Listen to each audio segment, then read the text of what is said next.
Y vamos a concluir estas conferencias con el título del tema, las tentaciones de Jesús. En Mateo 4, versículos del 1 al 10, la Biblia nos describe este relato maravilloso de la forma como Jesucristo se enfrentó a Lucifer, a Satanás, que él mismo le llamó el príncipe de este mundo. Entonces Jesús fue llevado por el Espíritu al desierto para ser tentado por el diablo.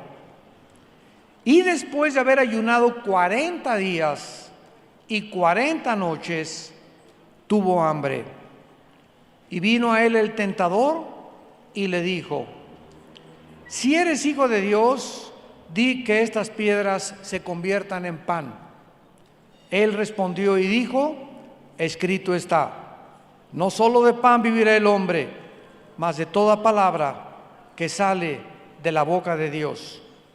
Entonces el diablo le llevó a la santa ciudad, esta es la segunda tentación, y le puso sobre el pináculo del templo y le dijo: si eres hijo de Dios, échate abajo, porque escrito está, a sus ángeles mandará cerca de ti, en sus manos te sostendrán, para que no tropieces con tu pie en piedra.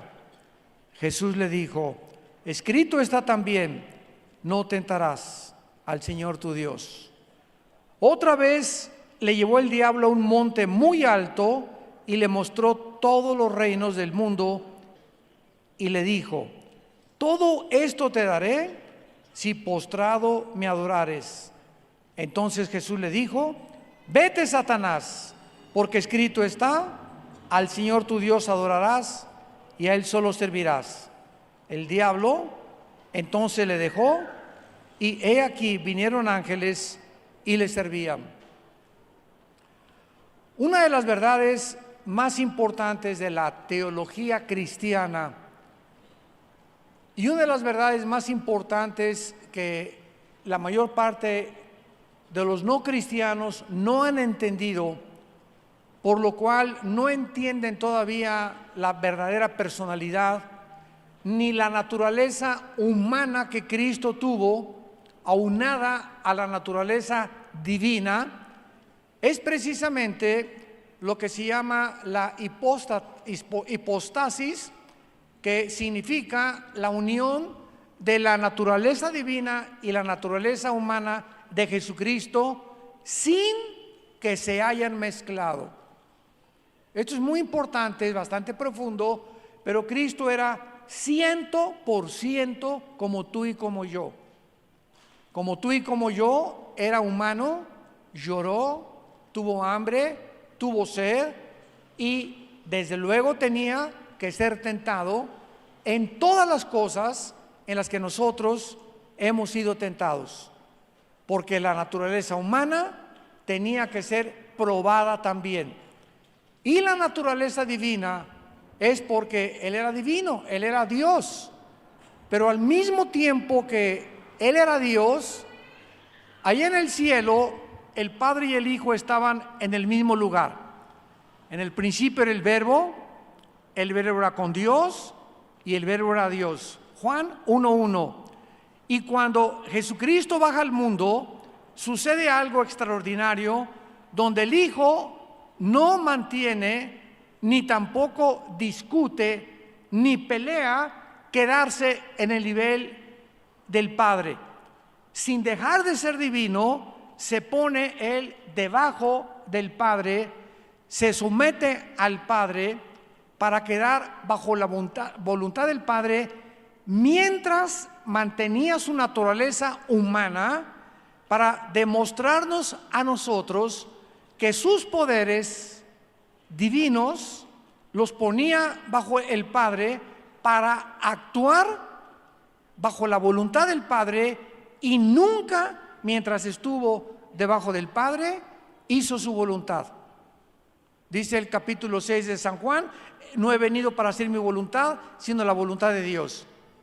Hace algún tiempo, un musulmán, estaba mi esposa y yo en una nación europea, y un taxista me dijo, quiero hacerle una pregunta. Sí, le contesté. Ustedes dicen que Jesús es Dios. Claro que fue Dios.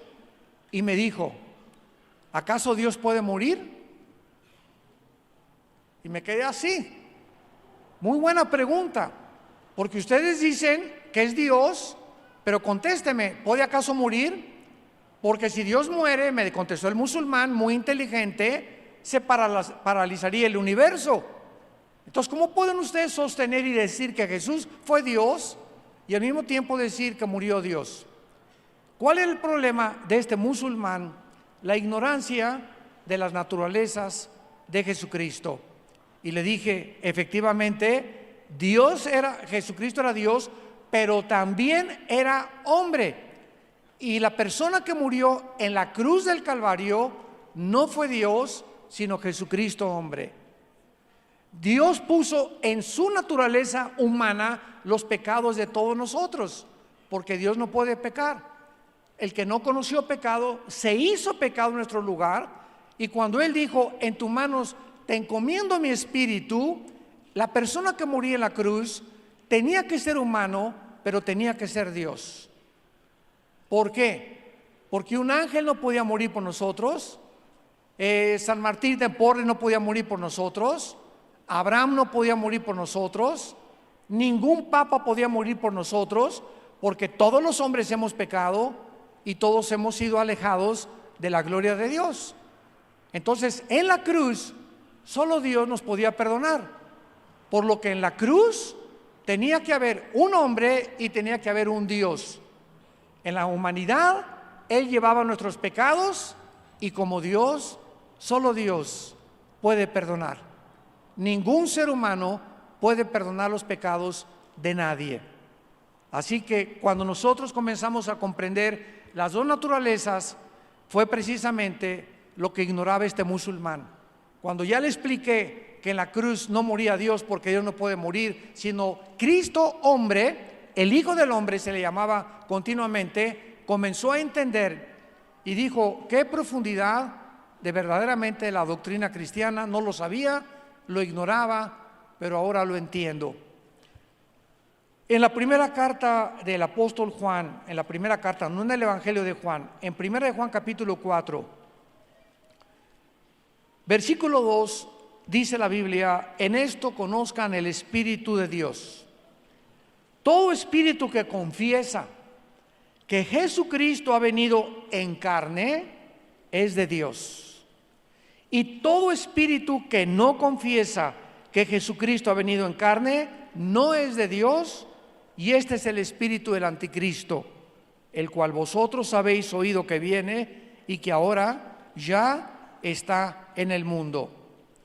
Vamos a regresar a Mateo para poder abordar y desarrollar este tema y analicemos los tres ataques del diablo contra el Hijo de Dios para atacar su espíritu. Fue un ataque contra su alma y fue un ataque contra su cuerpo, porque estos tres elementos forman también tu humanidad y mi humanidad. Somos un espíritu, tenemos un alma y vivimos dentro de un cuerpo. Así que cuando Satanás te ataque a ti y me ataque a mí, va a atacarnos de la misma forma que atacó a Jesucristo. Por eso el Espíritu Santo nos ha dejado esta descripción y esta revelación para que podamos conocer las estrategias de Satanás, la forma como debemos defendernos y el peligro que tenemos con nuestra antigua naturaleza pecaminosa. Veamos el primer ataque. Cristo tenía 40 días sin comer ni beber. ¿Hay algo de malo en comer? No, ¿verdad? Ni tampoco de beber. Entonces, cuando Satanás lanza su primer ataque, le dice a Jesucristo, si tú eres el Hijo de Dios, come, ¿verdad? Y de estas piedras que se conviertan en pan. ¿Había algo de malo que Jesucristo le dijera a las piedras, porque Él tenía los poderes, que se conviertan en pan y alimentarse? El diablo le estaba sugiriendo a Jesucristo que hiciera algo correcto, comer, porque no es pecado comer, pero de la manera ilegítima. Y ahí consiste el ataque del diablo, en hacernos creer que podemos usar lo bueno, pero de manera incorrecta. Déjenme explicarles a ustedes esta estrategia satánica. Jesucristo demuestra que tú eres el Hijo de Dios, o sea, usa tus poderes independientemente de tu Padre.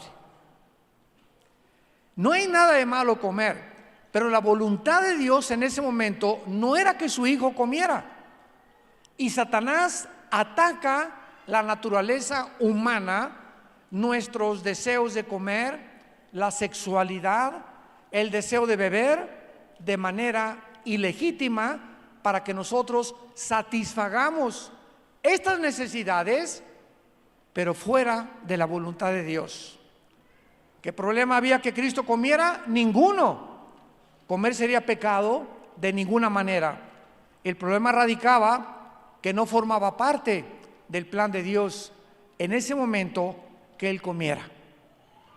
De la misma forma, nos ataca a nosotros sugiriéndonos que usemos todo lo bueno y lo bello que Dios nos ha dado de manera ilegítima. Por ejemplo, usa el sexo. ¿Qué tiene de malo el sexo? ¿Qué acaso no te lo dio Dios? ¿Por qué no te puedes tener relaciones con tu novio o con tu novia antes de casarte? Es un impulso biológico que Dios nos dio. Y eso lo oímos en la televisión, en los sexólogos, en psiquiatras, en psicólogos. Usa el sexo, es algo, esto es verdad. Dios nos los dio, pero no usarlo antes del matrimonio. Entonces, el diablo nos sugiere que usemos algo natural, que es la sexualidad, pero Dios no lo diseñó el sexo para ser usado antes del matrimonio. La Biblia nos enseña que el sexo solo puede ser usado dentro de la esfera y de la dimensión del matrimonio. Usar el sexo antes del matrimonio o estando casados con otra persona es una manera ilegítima y estamos violando la ley de Dios. Dice Hebreos 13:4, honroso sea el matrimonio sin mancilla, sin mancha, que no lo ensucies, porque a los adúlteros y a los fornicarios Dios los juzgará. Dice Proverbios 6:32, el que comete adulterio es falto de entendimiento, corrompe su alma y su herida es difícil de que sea sanada.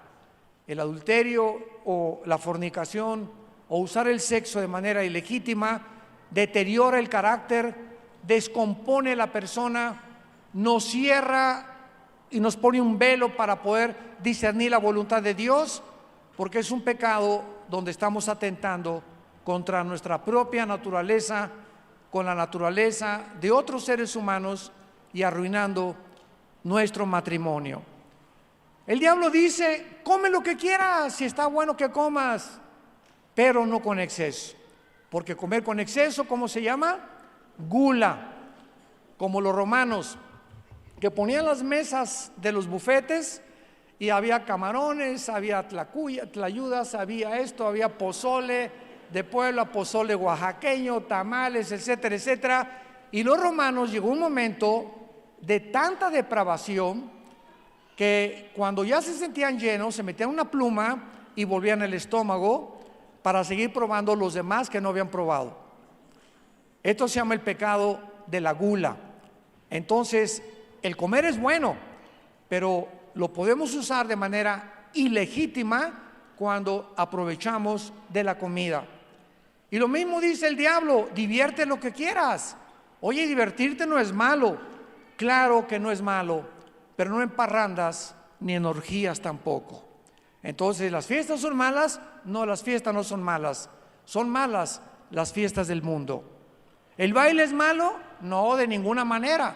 A mí me encanta bailar con mi esposa, el baile, el Danubio Azul, etcétera, etcétera. música clásica, es precioso el baile, pero el pecado es mover el bote, ¿verdad?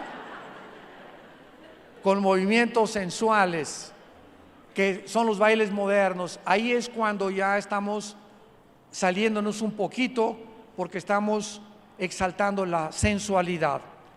Entonces, Satanás nos va a sugerir que hagamos algo correcto de manera equivocada. Nos va a sugerir que satisfagamos nuestros apetitos naturales de manera ilegítima. Que usemos el privilegio. Oye, tú eres cristiano, somos libres en Cristo, pero violando nuestra responsabilidad y viviendo en libertinaje. Hay una persona que me dijo un día: ¿usted cree que la salvación se pierde? Y le dije: no, pues no, la salvación no se puede perder, porque lo que Dios nos dio es salvación eterna, no temporal. Ah, bueno, usted está predicando que entonces podemos hacer lo que querramos, porque si no se pierde la salvación, pues entonces qué bonito, ¿verdad? Pues me voy a dedicarme al libertinaje, voy a hacer esto y el otro. Y le dije: en Gálatas capítulo 5, el apóstol Pablo dio un consejo: a libertad fuimos llamados, solamente que no usemos la libertad como ocasión para la carne. Entonces le dije a esta persona: el hecho que tú me digas que como sabes que la salvación no se pierde, te vas a aprovechar de eso para pecar, me habla que tú no eres cristiano.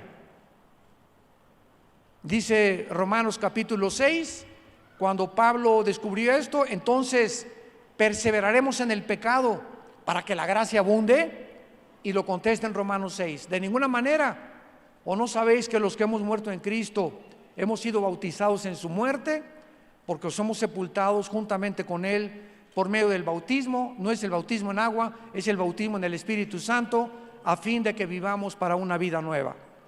Entonces tengamos cuidado cuando creamos que porque somos libres y que la salvación no se pierde, y otros creen que sí se pierde la salvación, podamos usar nuestra libertad como ocasión para la carne.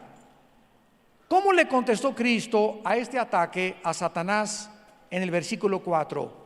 Y le dijo Jesús: escrito está, no solo de pan vivirá el hombre, sino de toda palabra que sale de la boca de Dios. Nuestra obediencia es la mejor manera de demostrar nuestra fe. Un cristiano que no es obediente no lo es porque no cree que tenga que obedecer a Dios. Y sin fe, Hebreos 11:6, es imposible agradar a Dios. Entonces el diablo nos sugiere continuamente que lo más importante en la vida es satisfacer el hambre, satisfacer la sed, satisfacer la sexualidad.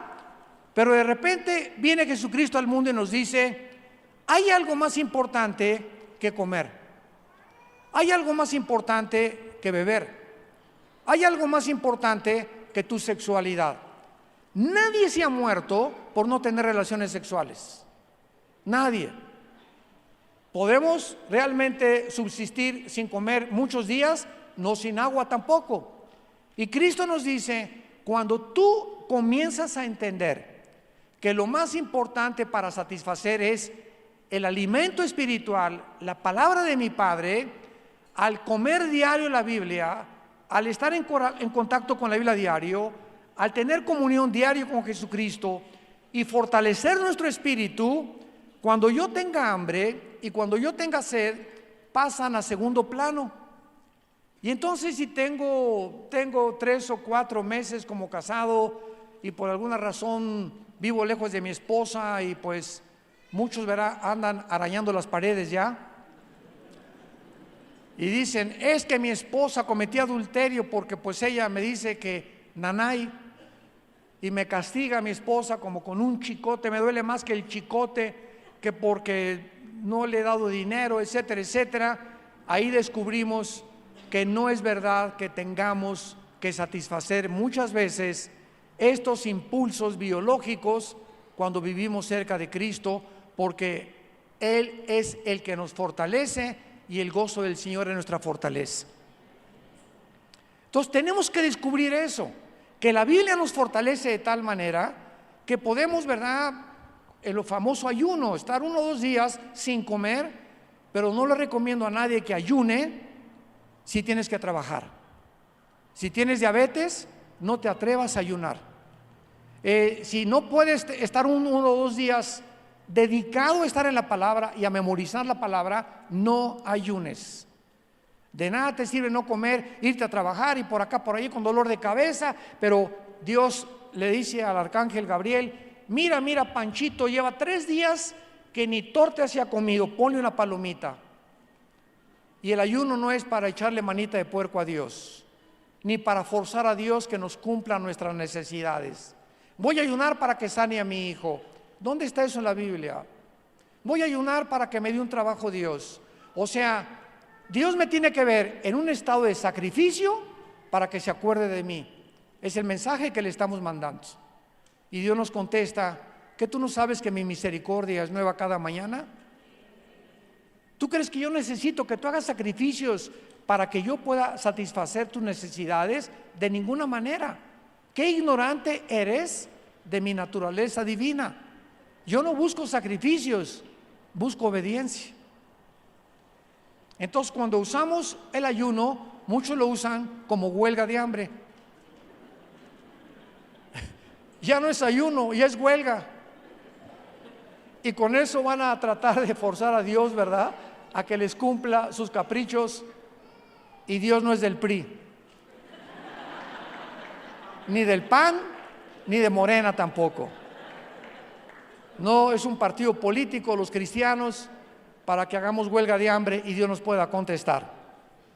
Vayamos a la segunda tentación del versículo 5 al versículo 7. La segunda tentación. Entonces el diablo, notemos esto, que él nunca se va a dejar por vencido cuando nos ataca.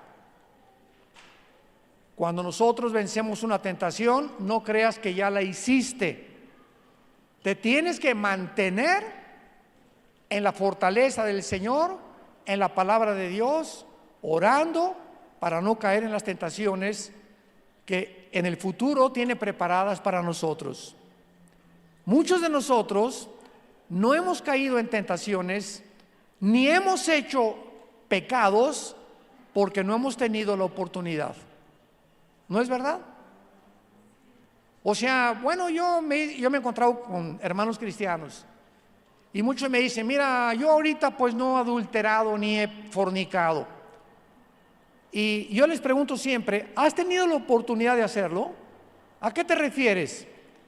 Le dije: mira, no quiero jactarme, pero una vez me acuerdo, nosotros viajamos bastante y pues he tenido la disciplina, les contaba ahorita a unos hermanos, de levantarme temprano, estar siempre con el Señor. Siempre una disciplina férrea, que no me lavo los dientes ni nada antes de estar con el Señor en su palabra. Y entonces esa mañana tuve un muy bonito tiempo con el Señor. Me subí a un avión, mi esposa no me acompañaba. Y era precisamente la semana que le llaman en Estados Unidos el Spring Break, que es antes de Semana Santa, cuando todos los gringos, ¿verdad?, se sueltan el pelo y se destrampan y van a Acapulco, casi todos ellos jóvenes, y se emborrachan y bueno, no se imaginan lo que hacen en este tiempo muchos norteamericanos. Entonces yo iba en el avión en esa semana. Siempre casi les pido en la aviación, en la compañía, que me den un pasillo. No me gusta ir junto a la ventana, porque si me tocan 2 gordos, ¿verdad?, y se duermen y quiero ir al sanitario, ahí les encargo cómo despertarlos, ¿verdad? Entonces prefiero siempre el pasillo. Y junto a mí venían 2 muchachas jóvenes y venía yo leyendo la Biblia y de repente una de ellas se puso de lado y me puso los pies en la mesita que te ponen en los aviones y me hacía así con los dedos. Y volteé yo y dije: ¿qué es esto, verdad? Dios mío, una marciana aterrizó aquí en el avión. Y pues venían las 2 muchachas, traían botellitas de whisky, llevaban como 3 o 4 cada una, y no se dieron cuenta que era la Biblia. y le dije en inglés con mucho respeto: te voy a agradecer que me quites tus pies porque están sobre mi Biblia. Cuando yo dije la palabra Biblia, ella hizo así como un resorte sus pies, sus piernas, se sentó normal y lo primero que me preguntó es: ¿qué tú eres cristiano? Le dije: soy pastor. Y en ese momento hizo así. ¿Con quién nos hemos metido, verdad?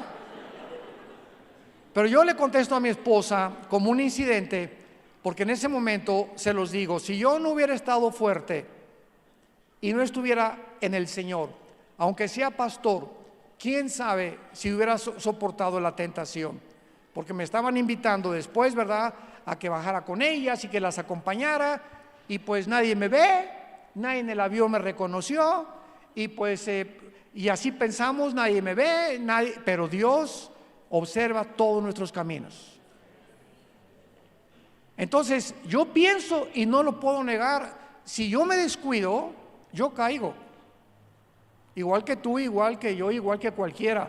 No somos ángeles, tenemos una naturaleza traicionera, y el que piense que está firme, mire que no caiga. Hoy platicábamos en la comida de muchos que han sido grandes hombres de Dios por muchos años y cayeron. Y ha habido cantidad de hombres en los 41, 42 años que tengo de predicar la palabra de Dios, que yo he conocido, que iban muy bien y ministerios, y salieron y por acá y por allá, y estaban aquí en la cúspide del éxito, y algo les pasó en la mitad del camino.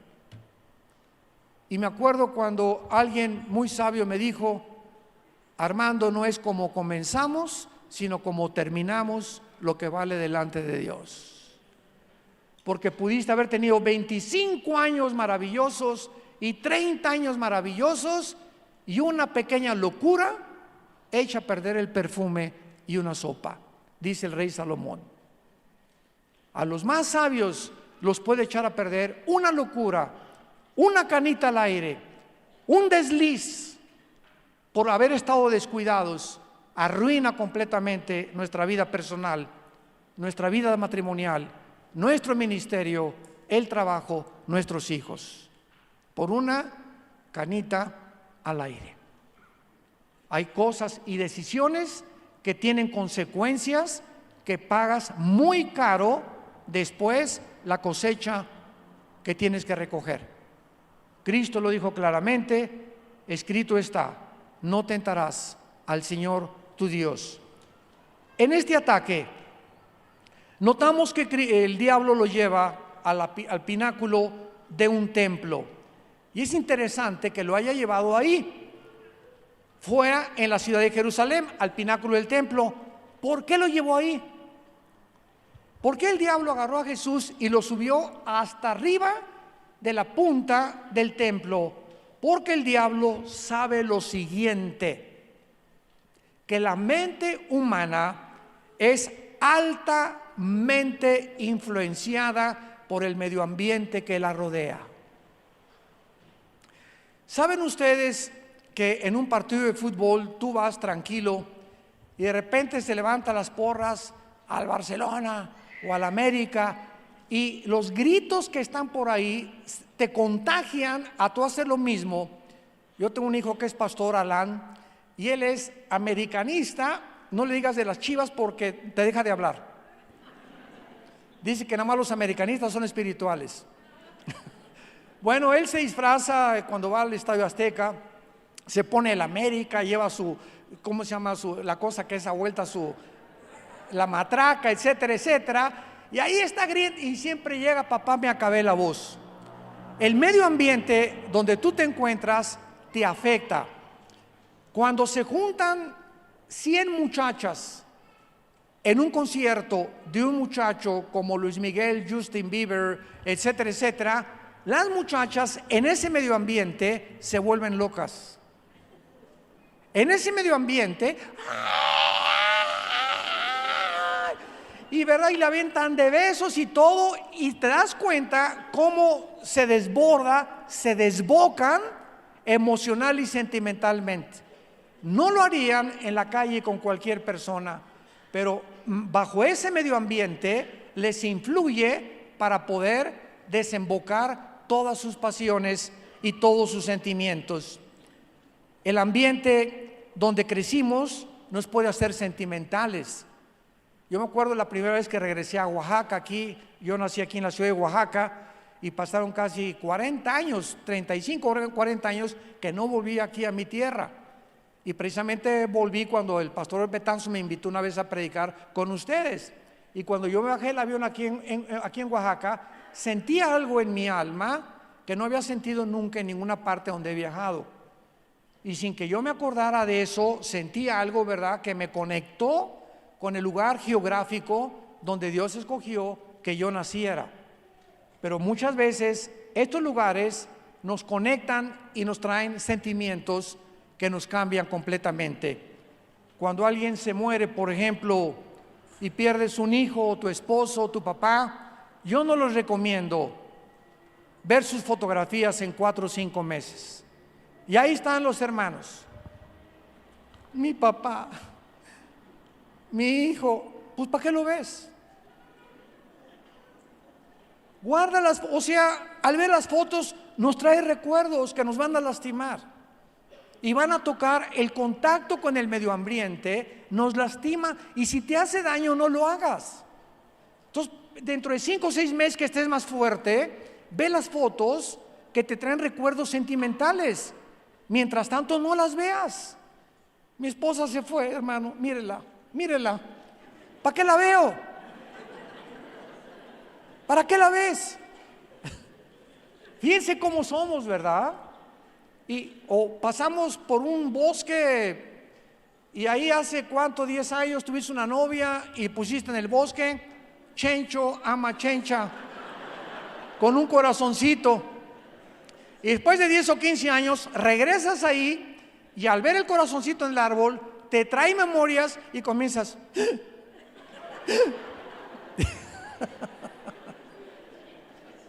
El diablo sabe que el medio ambiente en el cual podamos estar nos puede lastimar para bien o nos puede lastimar para mal. Es experto en llevarnos a nosotros a un pináculo de la fama, del poder, del éxito, de la popularidad, para ahí embriagarnos, atormentarnos y poder controlarnos. El diablo ataca los sentimientos y las emociones de las personas. Y cuando somos demasiados sentimentales o emocionales, yo por ejemplo, tenemos un familiar, me reservo su nombre, que es una persona, es mujer, y es muy inteligente de la familia de nosotros. Todos tenemos, ¿verdad?, la oveja negra y los que son listos y los que son brutos. O no tan inteligentes como otros, ¿verdad? Y esta persona en mi familia es una persona con doctorados y lo que ustedes quieran, pero en el área emocional es una persona tan inmadura como ustedes no se imaginan, y por eso lleva 3 matrimonios. Entonces ella es brillante intelectualmente, pero en el área emocional los hombres la han conquistado, y por ser ella tan emocional y tan sentimental ha caído, y los hombres con los que se ha metido han sido o borrachos, parranderos o jugadores. El último le puso una tranquiza que no se imaginan. Finalmente esta persona en la familia ya entendió, gracias a Dios, y pues ya ahorita es madura, se casó con un hombre de Dios, pero tuvo que aprender que la inteligencia y el coeficiente intelectual que ella tenía no le ayudaba en el área emocional. Y así tenemos personas que están cocidas como una hamburguesa. La coces, se cose de un lado, ¿y qué pasa si no la volteas? Nadie se la come cruda, ¿verdad? Tiene que estar cocida de abajo y cocida de arriba. En el libro de Amós dice, son tortas no volteadas. Hay cristianos que en la iglesia y están en la juventud, la presidenta de la femenil, y van y reparten folletos, y en su casa le pegan a la esposa. En su casa a sus padres son unos desobedientes, pero aquí en la iglesia son jóvenes que destacan por todo su énfasis en la Biblia, etcétera, etcétera, son tortas no volteadas. Dios nos quiere coser de los dos lados, del área sentimental y emocional y del área espiritual. Así que el diablo es experto en poder atacarte el área donde estás crudo, el área donde estamos débiles, para ahí meter el trinche y tratar de debilitarte emocionalmente.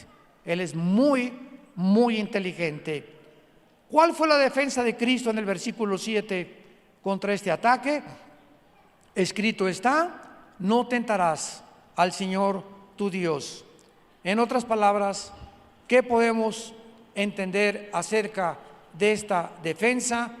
Que casi todas las herejías que han entrado al cristianismo han tenido su origen en tomar versículos aislados de la Biblia como el diablo los usó. ¿Ya lo notaron que usó la Biblia? El diablo le dice a Cristo y le cita el Salmo 91:11. Oye, escrito está: a sus ángeles mandará a que tu pie no tropiece en piedra.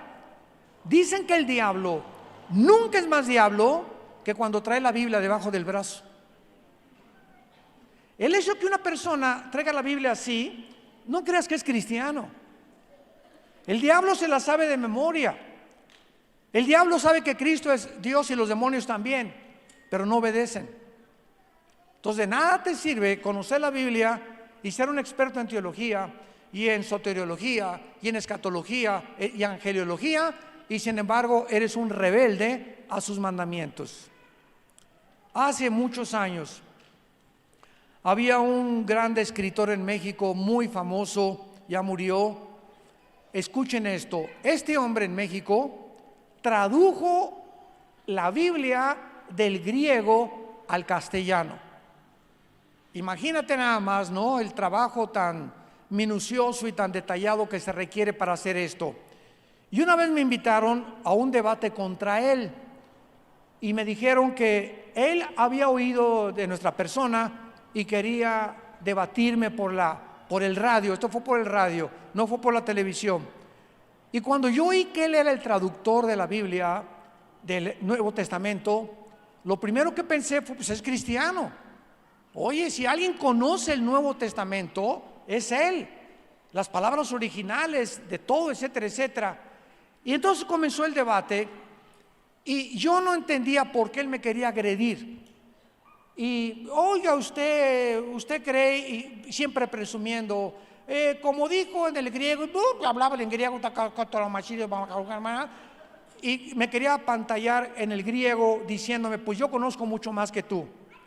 Y entonces finalmente, al descubrir yo, después de 15 minutos de estar con él en este debate, le dije lo siguiente: no hay mayor tristeza y mayor tragedia que haberlo conocido, porque tú eres una persona que conoce la Biblia, pero no conoce al autor de la Biblia. Tú puedes conocer la Biblia sin conocer al autor de la Biblia, sin tener una relación con Jesucristo. Y así hay cantidad de sectas, cantidad de religiones, cantidad de personas cultísimas que conocen el Antiguo Testamento y conocen esto y el otro sin tener el conocimiento de Dios, por no tener al Espíritu Santo. Y así es exactamente el diablo. El diablo conoce la Biblia, pero no tiene una relación con Dios. Rompió su relación con Cristo. Y esta es la tragedia más grande que le puede pasar a una persona. Tú hablas con un mormón y el mormón te dice: podemos ser dioses. Y yo te lo demuestro. ¿Tú podrías, como cristiano, encontrarte un mormón, demostrarle que no somos dioses? Porque te cita que Cristo dijo, ¿qué no está escrito en los Salmos, Salmo 82, serán dioses? Entonces, ¿qué acaso no somos dioses?, dicen los mormones. ¿Tú sabes cómo contestarle? Yo recuerdo hace algunos meses que hubo un predicador en la televisión que dijo que éramos Jehová Junior. Me reservo el nombre de este predicador. Y cuando yo oí públicamente que él dijo en la televisión que éramos dioses, porque los hijos de los canguritos son canguros, los hijos de elefantes son elefantitos, y si somos hijos de Dios somos diositos, Jehová Junior. Esa fue la conclusión a la que él llegó. Tuve que debatir públicamente en un mensaje que se tituló No somos dioses. Entonces podemos tomar un versículo de la Biblia, inflarlo, llevarlo al extremo y convertirlo en una herejía. Tú te encuentras a un testigo de Jehová, es una secta tremenda, y te dicen que no existe el infierno, te dicen que Cristo es un ángel, y te dicen que Él no puede ser Dios. Ellos no creen en Cristo como Dios. ¿Le puedes contestar? ¿Le puedes debatir a un testigo de Jehová, tu vecino, porque andan por todos lados? Pues son muy insistentes. ¿Te puedes encontrar con una adventista del séptimo día? ¿Ustedes por qué no guardan el sábado? Contéstale, te gano. Yo guardo el sábado, el domingo, el lunes, el martes, el miércoles, el jueves, el viernes y el domingo. No, ¿qué nada más el sábado guardas tú? Así les digo yo. Y se quedan así, no saben qué contestar, ¿verdad? Y nada más el sábado lo guardas. Nosotros guardamos todos los días son santos para nosotros ya. Ya no hay un día específico que se nos obliga. Nos juntamos el domingo porque los apóstoles, después de la resurrección, el primer día resucitó Cristo, el Espíritu Santo en Pentecostés vino el domingo, nos reunimos el domingo. 1 Corintios 16, 1 al 2, los apóstoles partían el pan el domingo, y por eso, pero no se nos impone. Si tú trabajas en un hotel el domingo, no cometes pecado si no vienes a la iglesia, porque es el día que tú tienes que trabajar en el hotel o en el trabajo que tengas. Pero Dios quiere que tengamos un día de descanso después de 6 días de trabajo. Y el lunes puede ser para ti el día de descanso, puede ser el martes, puede ser el miércoles, es el día que tú dejas de trabajar. Y lo dedicamos completamente, ¿verdad? Con la familia y con el Señor, etcétera, etcétera. Entonces, las sectas usan la Biblia sacando de contexto, inflando un solo versículo sin tomar en cuenta todos los demás de la Biblia. Y por último lugar, el ataque más fuerte que Cristo recibe es el tercero. Mateo 4, del 8 al 10. Otra vez le llevó el diablo a un monte muy alto y le mostró todos los reinos del mundo y la gloria de ellos. Y le dijo: todo esto te daré si te hincas y me adoras. Si te pones de rodillas y reconoces que soy superior a ti. Cristo entonces le contestó: vete, Satanás, porque escrito está: al Señor tu Dios adorarás y a Él solo servirás. En este último ataque, el diablo tenía su última oportunidad de arruinar la misión de Jesucristo, y esta es la razón por la cual Cristo antes ayunó 40 días y 40 noches. Él se enfrenta a este ataque en el desierto, y es interesante que en el Evangelio de Lucas dice la Biblia que los demonios, cuando salen de una persona, andan buscando donde reposar. Y esta palabra en el griego significa lugares donde no hay agua. ¿Por qué los demonios buscan lugares desérticos? Hay una secta que se llama Pare de Sufrir, que es del Brasil. Y en esta secta ellos enseñan a que pongas vasos de agua junto a tu cama en la noche para que los demonios no se acerquen. Tomando un versículo de la Biblia de Lucas, que los demonios buscan lugares desérticos y de alguna manera tienen fobia a el agua, para creer que si pones vasos de agua, los demonios no se acercan a tu cama ni te jalan los pies. Entonces, cuando vemos que el diablo lo lleva a un desierto, es porque el diablo trabaja precisamente en lugares despoblados para poder debilitar la naturaleza del ser humano. Y le lleva a un monte muy alto, y noten ustedes que Cristo no lo contradice. Te doy todos los reinos del mundo si te hincas y me adoras. La Biblia en Juan 12:31, en otros versículos, Cristo le llama al diablo el príncipe de este mundo. Cristo le adjudica a Satanás un título de realeza. Él es un príncipe. Y antes del príncipe, ¿qué es? Rey. Antes de que él cayera, era el rey. Y cuando él cayó, bajó al principado, con sus principados satánicos. Entonces, es verdad que el mundo, de alguna manera, lo controla el diablo. Primera de Juan 5:19. El mundo entero está bajo el control del maligno. Entonces el diablo es experto en ofrecerle a los seres humanos, políticos, deportistas, entrenadores, músicos, todo aquello que ellos quieren, si le venden su alma por un plato de lentejas. Que cualquier éxito que tú alcances en la vida, como cantante, como deportista, como profesionista, como ministro de Dios, y llegas a la cúspide y allá arriba al éxito, si tú no tienes a Dios allá arriba, mientras más alto, más rápido caes. Porque las alturas nos descomponen, el aplauso nos descompone, la adoración de la gente nos descompone, porque no fuimos nacidos para recibir la gloria la recibe Dios. Entonces, el diablo es experto en decirte: te doy todo lo que tú quieres, sírveme, híncate y adórame. Yo que te pregunto en esta tarde, ¿a quién le estás entregando tu alma para poder triunfar en la vida?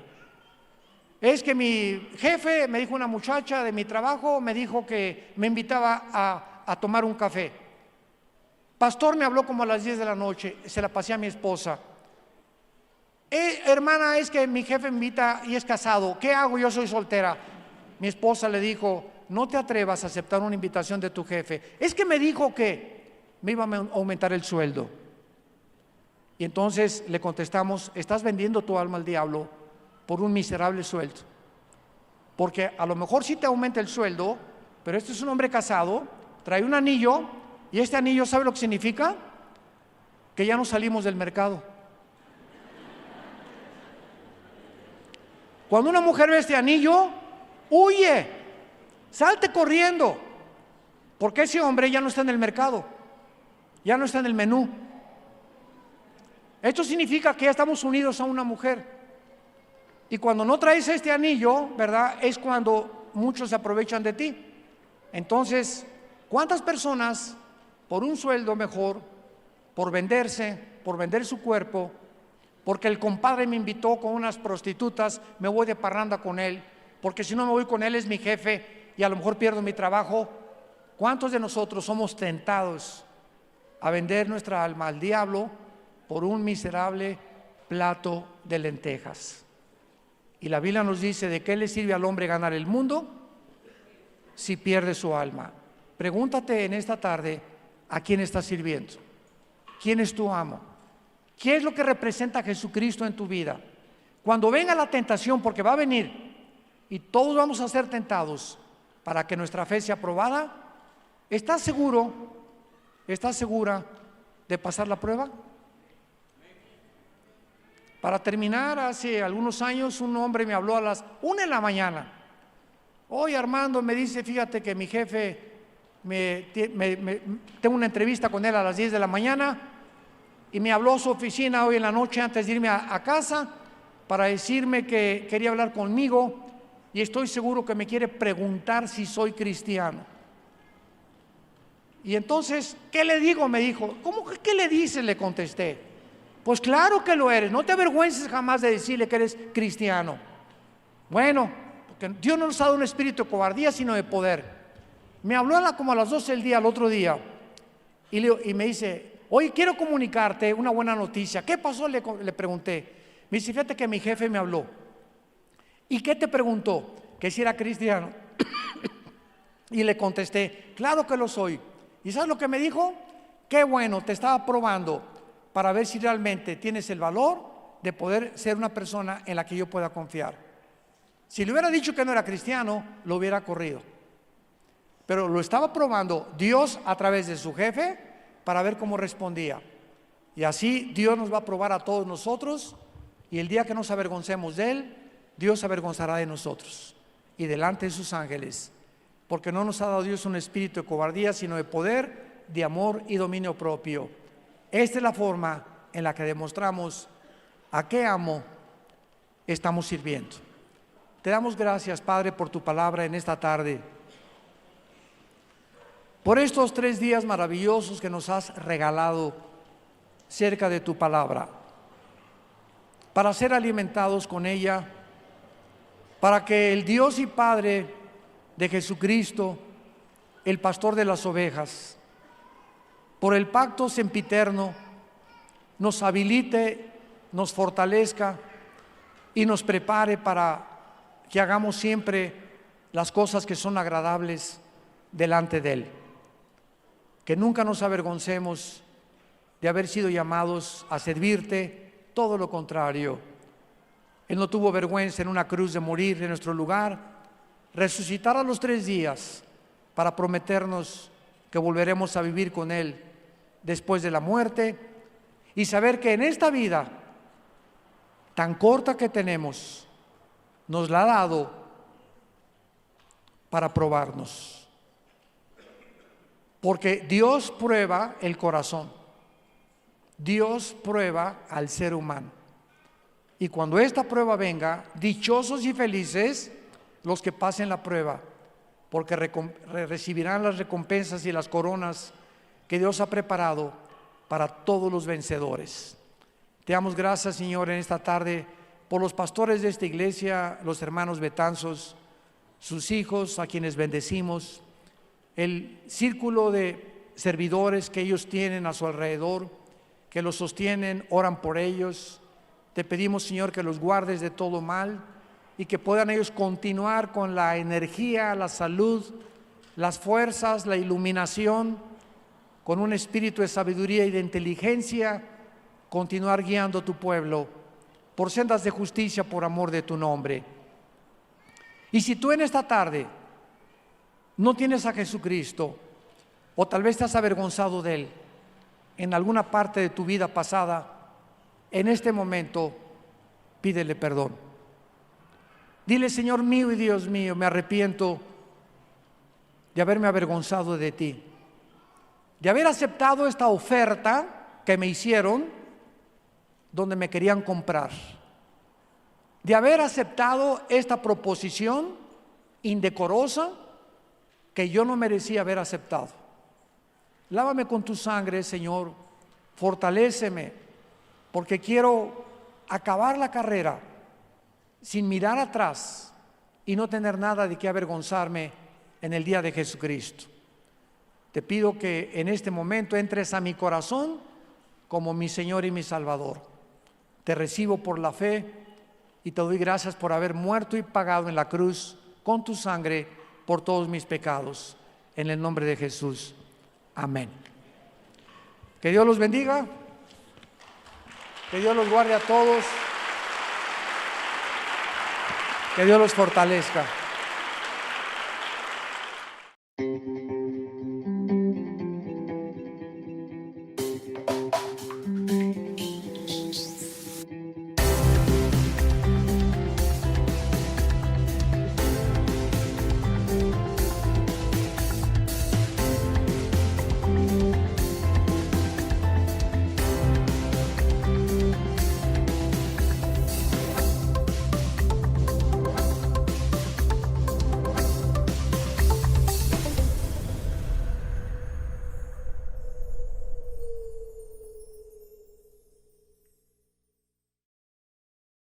Y quiero compartir con ustedes en este momento el tema creer para vivir. Así se titula el tema que vamos a desarrollar, creer para vivir. Una de las cosas más importantes que nosotros los cristianos debemos de compartir con la gente es hacerle entender a la gente, a tus familiares. En nuestra familia también nos costó trabajo el decirles que el cristianismo no es una religión.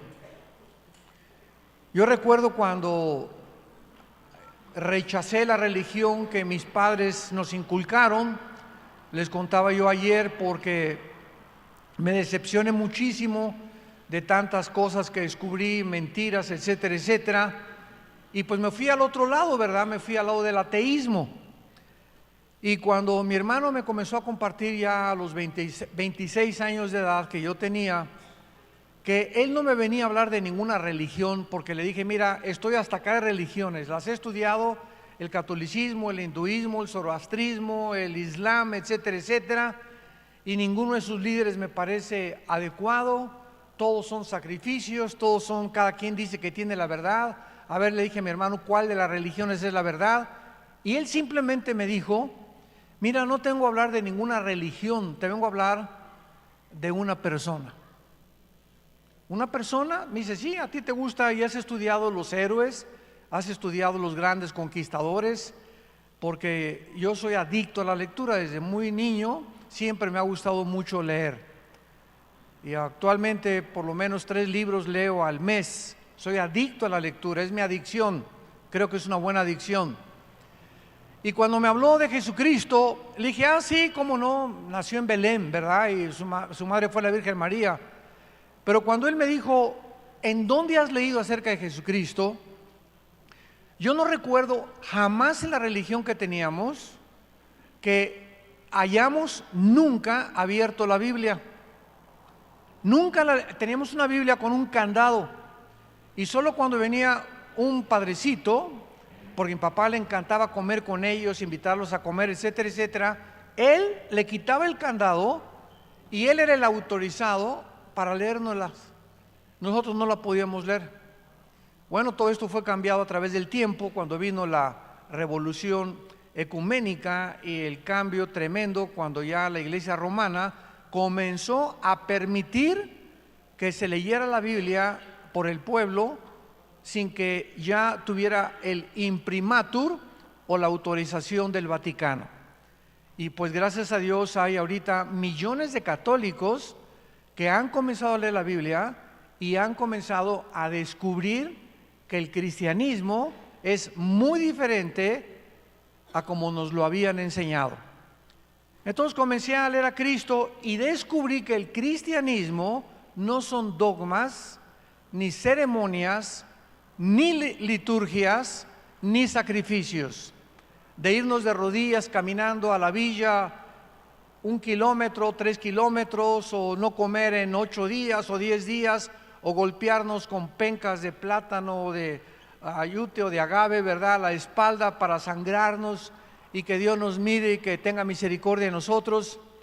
Cuando vine a la Biblia, descubrí que el cristianismo está basado en un hecho histórico, y el cristianismo está basado en la resurrección de Jesucristo. Si Jesucristo no hubiera resucitado, el cristianismo no podría ser sostenido en pie, porque el cristianismo o permanece en pie o se derriba con la resurrección de Jesucristo. El hecho que este hombre, Jesús de Nazaret, haya vuelto a vivir a los 3 días, revolucionó mi vida. Hoy precisamente es el día en que a nivel internacional se celebra la resurrección de Jesucristo, porque Él volvió a vivir el primer día de la semana, que es precisamente bajo el calendario gregoriano en el que tú y yo vivimos, es el domingo. Los judíos tienen otro calendario que es el calendario lunar, que consiste en 360 días al año. Los cristianos tenemos el calendario solar, porque un papa llamado Gregorio cambió los 360 días a 365 días, y desde hace aproximadamente 2000 años contamos el año con 365 días, minutos y segundos. Entonces, cuando comencé a descubrir que Jesucristo había resucitado, me comencé a interesar en su vida más profundamente, porque aunque yo sabía, ¿verdad?, que nació en Belén, su madre fue la Virgen María, todo eso lo sabemos todos los de cualquier religión, hasta los musulmanes conocen que Jesucristo fue un hombre importantísimo, no conocen la profundidad de sus enseñanzas ni tampoco que Él realmente haya resucitado a los 3 días.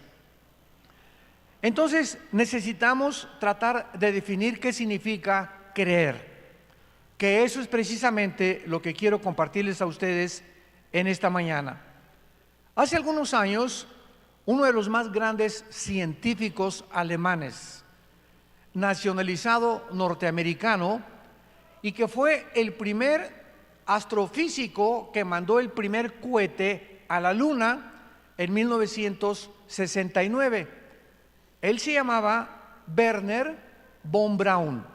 Era un alemán nacionalizado norteamericano y él tenía estudios bíblicos en la NASA. Todos los días, al entrar con sus empleados, a las 7 de la mañana, de 7 a 7 y media, él les compartía un estudio bíblico.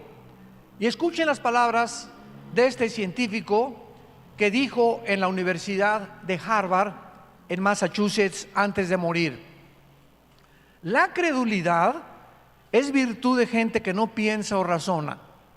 La incredulidad de gente que razona superficialmente. En cambio, la fe cristiana es el resultado de razonar profundamente, pero al mismo tiempo reconociendo con modestia las limitaciones de nuestro pensamiento. Y así es, efectivamente, todos los seres humanos de alguna u otra manera creemos en algo o en alguien, pero lo importante no es simplemente creer, sino en quién crees. Por ejemplo, ¿verdad? Mucha gente cree en los platillos voladores, en los ovnis. Otra gente cree que venimos de los animales, que se les enseña en las escuelas y en las universidades, sin que los estudiantes ni los mismos maestros hayan investigado que es imposible genética, biológica y físicamente que provengamos de los animales, pero lo quieren creer. Otros creen en las filosofías orientales. Los Beatles, por ejemplo, que fueron el conjunto inglés musical más famoso de los 60, 70, creían que allá en los Himalayas, en la India, había una sociedad que se llamaba la sociedad del Thule, que fue la que le enseñaron los brujos a Adolfo Hitler, y que había sacerdotes allá que podían tener una revelación extraespacial y una revelación sobrenatural del mundo invisible espiritual. Y los Beatles comenzaron a creer en eso. Ellos creían, ¿verdad? Y comenzaron a fumar marihuana y comenzaron a traer las drogas a Europa y al occidente, y todos sabemos, ¿verdad?, el desenlace y cómo terminó este grupo de cantantes ingleses. En el nazismo, los alemanes creyeron que Hitler era su salvador, y actualmente en casi todas las naciones, principalmente Latinoamérica, cuando votamos por un presidente o por un gobernante, ponemos toda nuestra esperanza en él y decimos: Él es el que va a ser nuestro salvador. Él va a acabar con la pobreza, Él va a acabar con esto, con el otro, y ponemos nuestra fe en un hombre que no sabemos detrás de su ideología qué puede esconder. Otros creen, ¿verdad?, como los romanos, que los césares eran dioses y adoraban a los césares como dioses. Y últimamente, increíble pero cierto, mucha gente cree que la tierra es plana. No sé si han oído ustedes eso, pero es una nueva creencia. Yo llego a muchos lugares donde hay estudiantes universitarios y me dicen: ¿usted sabía que la tierra es plana? Siempre les contesto: ¿de cuál fumaron? Bueno, entonces vemos nosotros, ¿verdad?, que la mayor parte de todas estas creencias, aunque sean irracionales, improbables y que carezcan del menor escrutinio en su análisis, la gente cree en ellas. Y cuando nosotros comenzamos a decir que creemos en un personaje histórico que se llama Jesucristo, comenzamos a descubrir que nuestra fe es válida porque tiene un sostén histórico, geográfico, arqueológico, químico, físico y de cualquier disciplina académica que me quieras mencionar. Esto solamente nos demuestra de qué forma tan tremenda y tan maravillosa podemos nosotros decir, creemos que la Biblia es verdaderamente la palabra de Dios, que fue Dios el que inspiró este libro, que son 66, un compendio de 66 libros, en un periodo de casi 1500 años, porque la Biblia se escribió en casi 1500 años, pero los 66 libros de la Biblia, escritos por más de 40 autores diferentes, en diferentes épocas de la historia, coinciden los 40 autores en el mismo pensamiento. Desde el Génesis hasta el Apocalipsis encontramos que la figura central de la Biblia es Jesucristo, el Hijo de Dios. Abran sus Biblias en el libro de los Hebreos capítulo 11 y veamos, como les anticipé, vamos a profundizar en lo que significa creer, o lo que la Biblia le llama la fe, y la grande diferencia entre tener fe y creer en cualquier otra cosa. En Hebreos capítulo 11, versículo 1, la Biblia da una definición de lo que es la fe, y dice así: es pues la fe, la certeza de lo que se espera, la convicción de lo que no se ve. Noten ustedes las dos palabras especiales que el Espíritu Santo escogió para definir la fe. La fe es una seguridad, una certeza de qué cosa? De lo que esperamos. En otras palabras, la fe está relacionada con el futuro. Estamos esperando algo que se nos dice aquí que se va a cumplir. Y esta seguridad profunda en la vida, lo vamos a ver quién nos la da. Y en segundo lugar, es una convicción de algo que no vemos. Entonces, los que quieran apuntar, la fe está relacionada con el futuro y con lo invisible. Y esto podríamos decir a primera vista, qué difícil es creer algo que no veo, porque esto es lo que se llama, ¿verdad?, dentro del pragmatismo filosófico, o los ateos siempre dicen lo siguiente: yo no creo en lo que no veo, en lo que no oigo, en lo que no gusto, en lo que mis 5 sentidos no perciben. Esto es lo que basa el ateísmo. Ellos tienen que ver, oír, sentir para creer. Y a nosotros se nos manda lo contrario. Entonces, cuando alguien dice que tiene fe, por ejemplo, yo tengo fe en que me voy a sacar la lotería. Esa no es fe, porque no está escrito que te vas a sacar la lotería. Yo tengo fe en que mi hijo se va a sanar. Bueno, puede ser y no puede ser, porque Dios nos promete que Él va a sanar todas las enfermedades. Puede ser que muchas veces sea mucho mejor, que muchas personas se vayan a la otra vida, que está mucho mejor que seguir sufriendo en este mundo. Entonces, hay mucha gente que cuando dice tengo fe en algo, no sabe lo que están diciendo. Nuestra fe tiene que estar basada en las promesas de Dios. Si Dios no me lo ha prometido, yo no tengo por qué decir que es fe. No es fe, es una creencia, porque la fe tiene que ser sostenida por la palabra de Dios. Y así existe una grande diferencia entre el cristianismo y todas las religiones del mundo. ¿Saben ustedes cuál es la diferencia entre el cristianismo y el catolicismo, el hinduismo, el islam, el zoroastraísmo y todas las demás creencias que hay en el mundo? Dos cosas principales. Todas las religiones, sin excepción, Todas las religiones creen que para ser una persona salvada necesita hacer buenas obras. Todas sin excepción.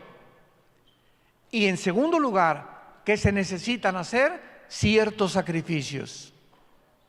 Los mismos aztecas, tribus indígenas, le ofrecían a los dioses el corazón de los seres humanos, porque algo dentro del alma humana nos dice que tenemos que hacer algo o algún sacrificio, purgar la mala conciencia con la que nacimos.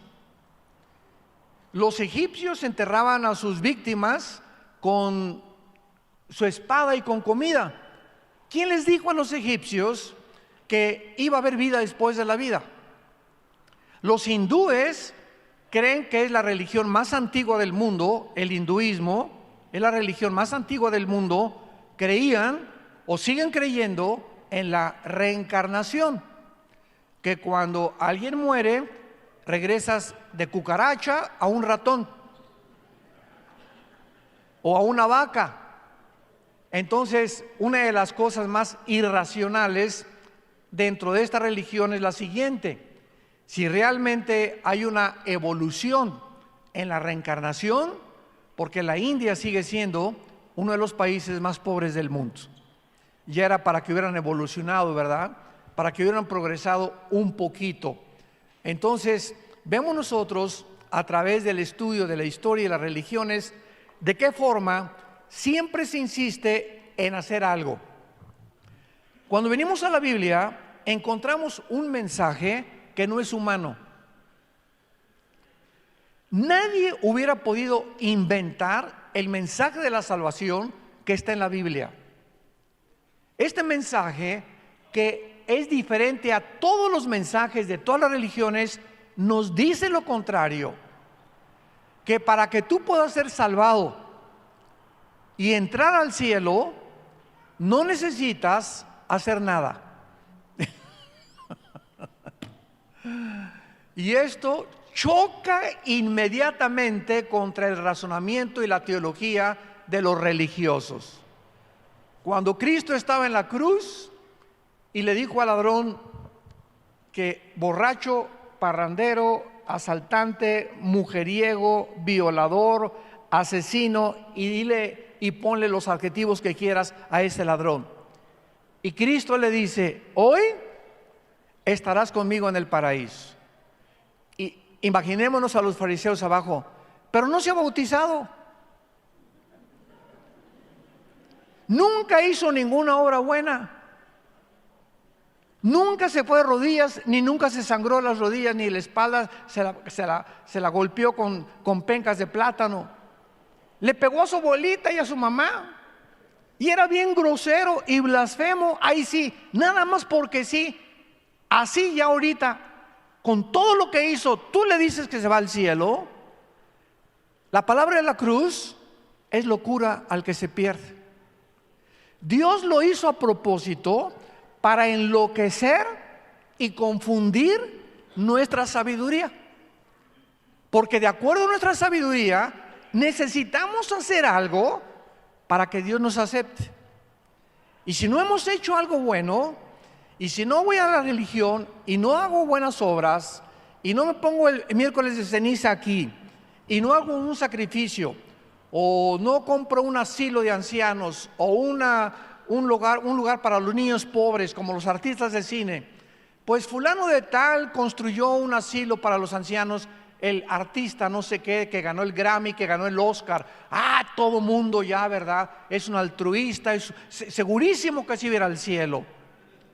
Al Capone, el famoso gángster de los 20s, 30s en Chicago, en diciembre se disfrazaba de Santa Claus y se ponía afuera de las iglesias disfrazado de Santa Claus, regalándole dulces a los niños. Y en enero, el 1 de enero, agarraba la ametralladora y comenzaba a matar gente. Pero el hecho de que él fuera a hacer algo bueno y limpiar su conciencia le hacía creer que por lo menos no era tan malo como él pensaba, porque se disfrazaba de Santa Claus y tenía buenas obras. Y así ha sido la historia del ser humano. Cuando venimos a la Biblia, encontramos este mensaje. Tú no tienes que hacer nada más que creer. Más que creer en qué cosa. En que ese hombre que moría en la cruz del Calvario pagó por todo lo que el ladrón hizo en toda su vida. Va a pagar por todo lo que tú has hecho en toda tu vida. Y cuando tú vienes y nos dices, es que usted no sabe que yo llevo 5 abortos. Usted no se imagina, como me dijo un reo en una prisión de máxima seguridad en México, cuando fui a predicar.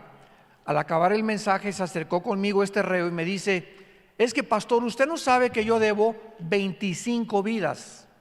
A los 14 años en Veracruz, me dijo, comencé a convertirme en un gatillero de un político y me dieron 25,000 pesos por matar a una persona de la política.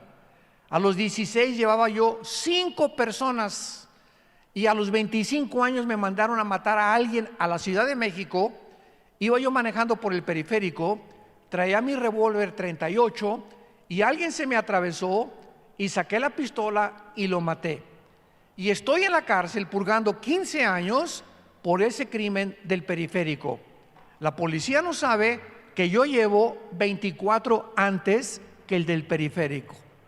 Y me preguntó, ¿usted cree que Dios me va a perdonar?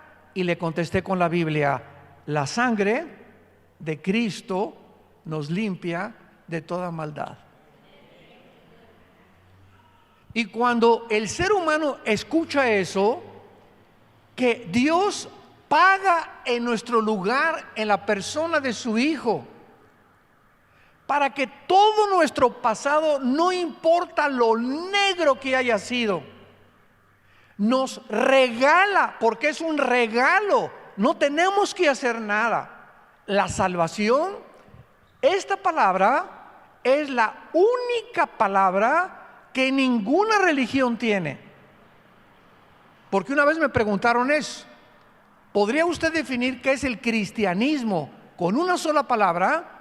Y les contesté inmediatamente, gracia.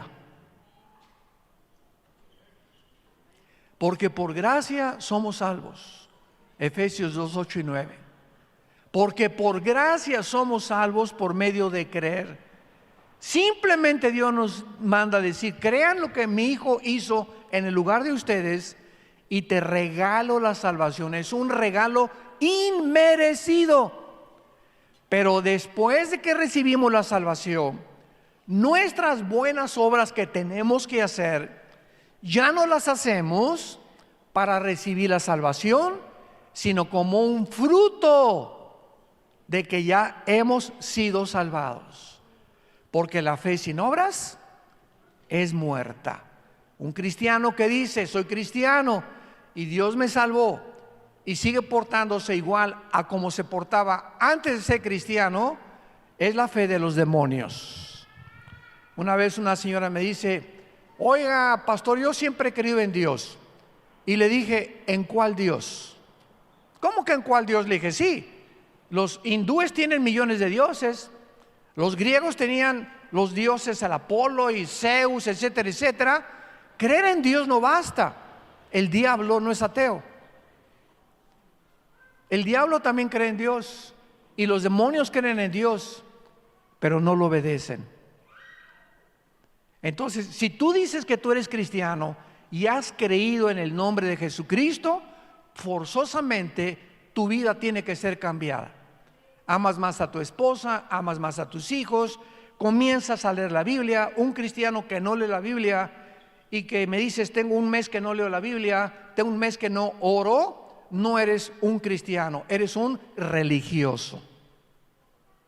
El cristiano es la persona que ha tenido un encuentro sincero con Cristo, ha creído que Él pagó por sus pecados, se ha arrepentido de sus pecados y le ha dicho, Señor, lávame, perdóname, soy la peor persona, vengo como un limosnero a la cruz, no vengo ofreciéndote nada. Tenemos que llegar como limosneros para que Dios nos acepte. Pero cuando llegas a la cruz, bueno, mira, Señor, hice un asilo de ancianos, y también un orfanatorio para niños, y no he sido adúltero, y no he robado, y no soy como esa prostituta fea con cara de ardilla, ¿verdad? No, no, no, no, ni tampoco soy narcotraficante. Si llegamos a la cruz justificándonos y diciéndole a Dios que no somos tan malos como muchos que sí son malos, Dios nos rechaza.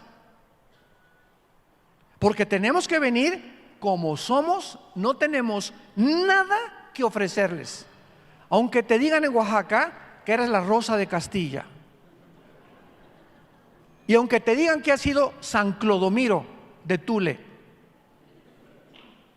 si tú vienes a la cruz creyendo que tú mereces algo, la salvación no es para ti.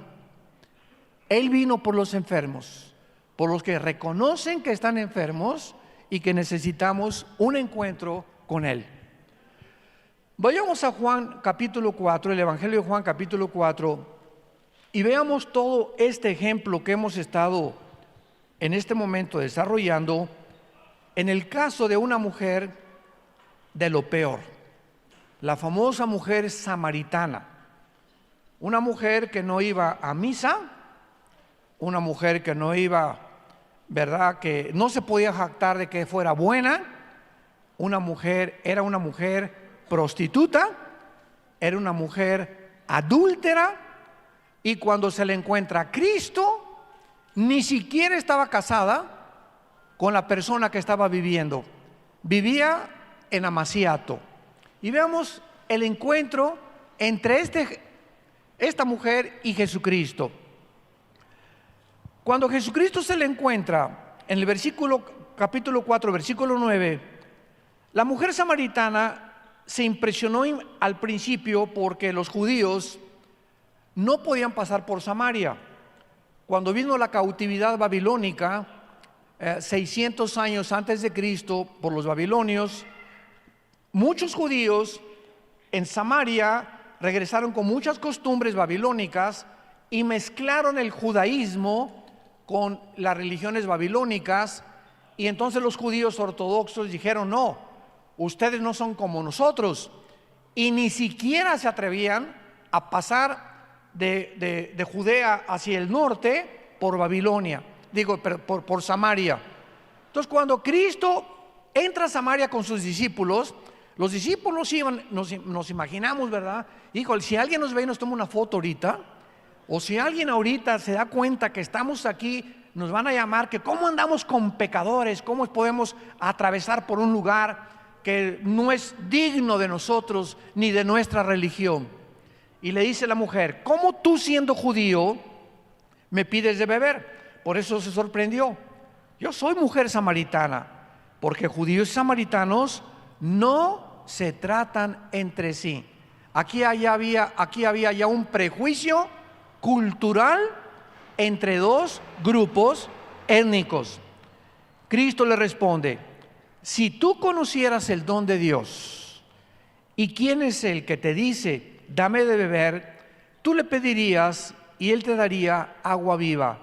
Cristo aprovecha la ocasión para poder convertir una conversación terrenal. Era una mujer que eran las 12 del día, y en esta hora, a las 12 del día, era cuando más sol calentaba, y podemos entender por qué esta mujer prostituta, mujer adúltera, ¿verdad?, como tú quieras, a las 12 del día iba a sacar agua, porque las mujeres que no eran como ella, las mujeres decentes, iban temprano antes que saliera el sol. Entonces, para que nadie la viera, casi las prostitutas y las mujeres muy inmorales, a las 12 del día iban, cuando estaba el sol tremendo sobre sus rostros, para sacar agua sin que nadie las viera. Y esta hora en la que Cristo se encuentra con ella, estaba programada por su Padre. Dios programó que Cristo pasara exactamente, no a las 8 de la mañana, no a las 9 de la mañana, sino a las 12 del día. ¿Cómo lo sabemos? Lo dice el versículo 4: y le era necesario pasar por Samaria. era algo obligatorio. Cristo tenía una cita. Todo su calendario se lo arregló el Padre a Cristo. Todo lo que hizo Cristo en los 3 años y medio que Él desarrolló era un calendario, una agenda, no de Él, porque Él no vino a hacer su voluntad. El Padre le decía: sana a ese y a ese no lo sanes. Sácale a los demonios a este y a este déjaselos. Hace esto y aquello. No hacía nada. Cristo no operaba en su propio poder, sino en el poder del Padre y del Espíritu Santo. Entonces estaba completamente arreglada esta cita para la enseñanza que nos va a dar el Espíritu Santo. Bueno, entonces más adelante, el versículo 13, Cristo le dice a la mujer: cualquiera que beba esta agua, o sea, la que ella estaba sacando del pozo, volverá a tener sed. Mas el que bebiere del agua que yo le daré, no tendrá sed jamás, sino que el agua que yo le daré, seréle una fuente de agua que salte para vida eterna. Es lógico que esta pobre mujer no entendió ni papa lo que Jesús le estaba diciendo. ¿De qué agua me estás diciendo? ¿De cuál vida eterna? La mujer le dijo: Señor, dame esa agua para que yo no tenga sed. Tal vez dijo: él trae un cantarito por ahí de alguna agua escondida que nadie conoce, mágica, y ella creyó que estaba hablando así de alguna cosa que él podía darle, y todavía desde la perspectiva terrenal. Jesús le dijo: ve, llama a tu marido y ven acá. Cuando Jesús le dice: llama a tu marido, Jesús sabía que no estaba casada.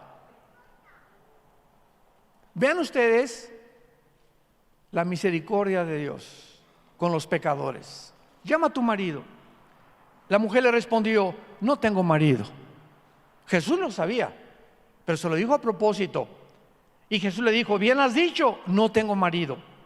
Porque le dice Jesucristo: 5 maridos lleva la chulis. Ahora Cristo comienza a revelarse a ella sobrenaturalmente y a demostrarle que realmente Él no era cualquier hombre, sino que realmente conocía su pasado sin que jamás antes la haya visto. 5 maridos tienes, le dice Jesucristo, y al que ahora tienes no es tu marido. Pecadora, borracha, parrandera, te vas a ir al infierno. ¿Eso le dijo? Nunca jamás Jesús la condenó.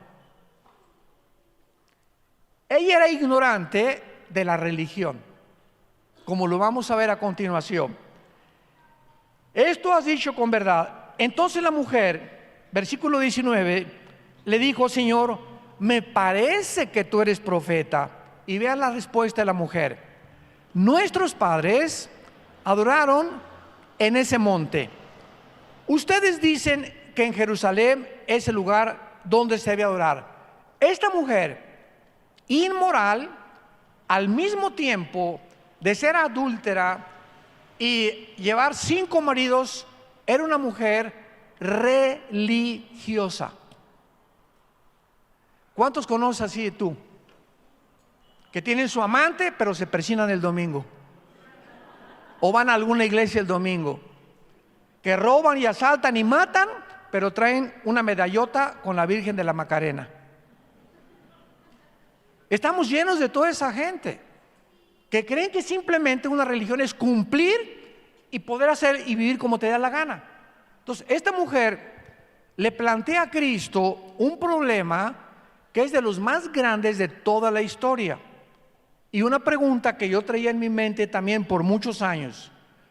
Los católicos dicen que en la iglesia católica, los protestantes dicen que en la iglesia protestante, los mormones dicen que en la iglesia mormona, los musulmanes dicen que Mahoma, y así encontramos nosotros una situación de dilema donde nos preguntamos algún día: ¿cuál de todas las religiones dice la verdad? ¿Cuál es la verdadera iglesia? No sé cuántos de ustedes se han planteado esa pregunta, pero yo me la hice. Y vean que la Biblia nos da la respuesta. Jesús le dijo: mujer, créeme. Aquí llegamos al final de nuestra búsqueda. Cuando yo leí esto, entendí que no es a Buda, no es al Papa, no es la religión esta o no es la iglesia. Tenemos que creerle a un hombre que se llama Jesús. Créele a Jesús. Comienza a leer la persona y la vida de Jesús en la Biblia. Ese es el mandamiento que se nos da, creerle a Él. Y cuando yo entendí eso, entendí lo que Jesús dijo a continuación. La hora viene cuando ni en esa iglesia, ni los mormones, ni los hindúes, ni los católicos, ni en Jerusalén adorarán al Padre. Ustedes adoran lo que no saben. Y así están nuestras familiares, tus primos, tus amigos. Así estamos nosotros, muchos cristianos. Ahí me enseñaron desde niño a adorar algo que en la religión a la que pertenecíamos, entrábamos, era un edificio y olía a incienso. Y al entrar en ese edificio, no hables, porque aquí está Dios. Ahí está Dios en el edificio. Tápate la cabeza en respeto, porque aquí está Dios. Y nada más me decían: párate, siéntate, párate, siéntate. Y oía yo: introigo al altare Dei, aveam collettifica juventutem meam, quia tues Deus quartes Deo quares de republistis. En latín, quién sabe qué estará diciendo, pero salí a la iglesia, ¡que viva Zapata!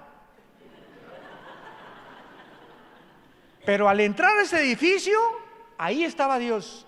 Así nos enseñaron de niños a nosotros, como a muchos religiosos. Entonces, venimos a la Biblia y encontramos que Dios no habita en templos ni en edificios hechos por nosotros.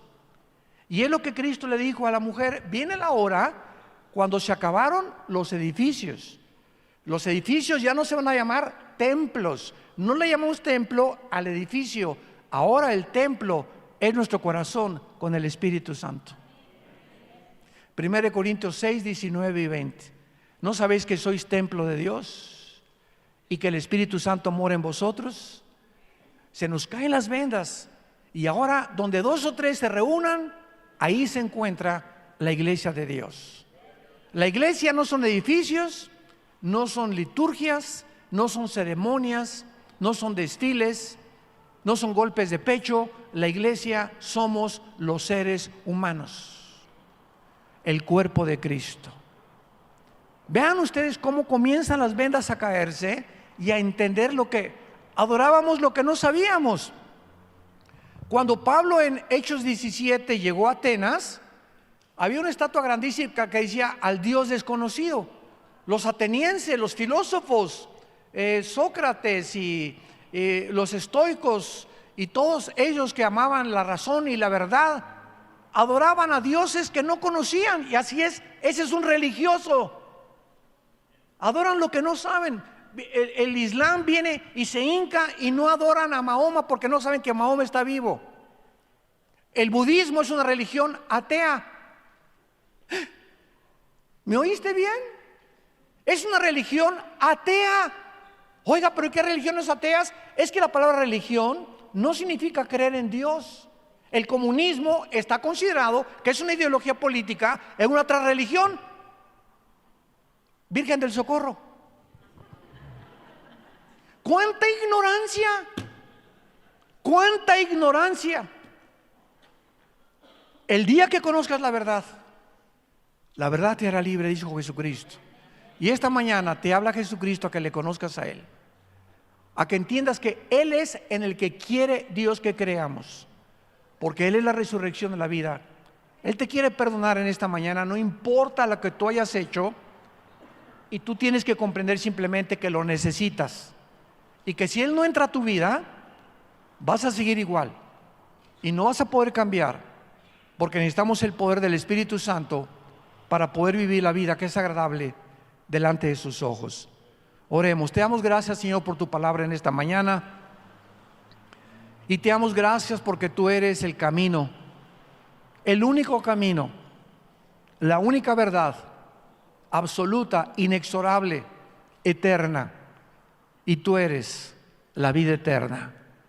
Has venido y has centrado nuestra vida en la persona de tu Espíritu para darnos la eternidad, para que cuando muramos en paz, sabiendo que vamos a ser trasladados a un mundo mucho mejor, donde tú podrás secar nuestras lágrimas y donde todos nuestros sufrimientos, angustias y problemas que en esta vida atravesamos no van a ser comparables con la gloria que en nosotros se va a manifestar. Ven a Jesús en esta mañana y dile ahí desde tu lugar. Los que nos observan por la televisión lo pueden hacer también diciéndole: Padre Santo que estás en el cielo, te pido perdón por mis pecados. Ahora he comprendido que no puedo hacer nada por borrar mis pecados del pasado, más que creer, confiar, saber que tú en esa cruz pagaste con tu sangre por ellos, y lo creo y te pido que entres a mi vida, porque creo que a los 3 días volviste a vivir. Tú eres la resurrección y la vida, dándome la promesa que el día que yo muera volveré a vivir y te veré cara a cara y podré saber que mi fe no fue en vano. En el nombre de Jesús, amén. Gracias a Dios por este mensaje. Gracias a Dios por la palabra de Dios. Gracias por la Biblia.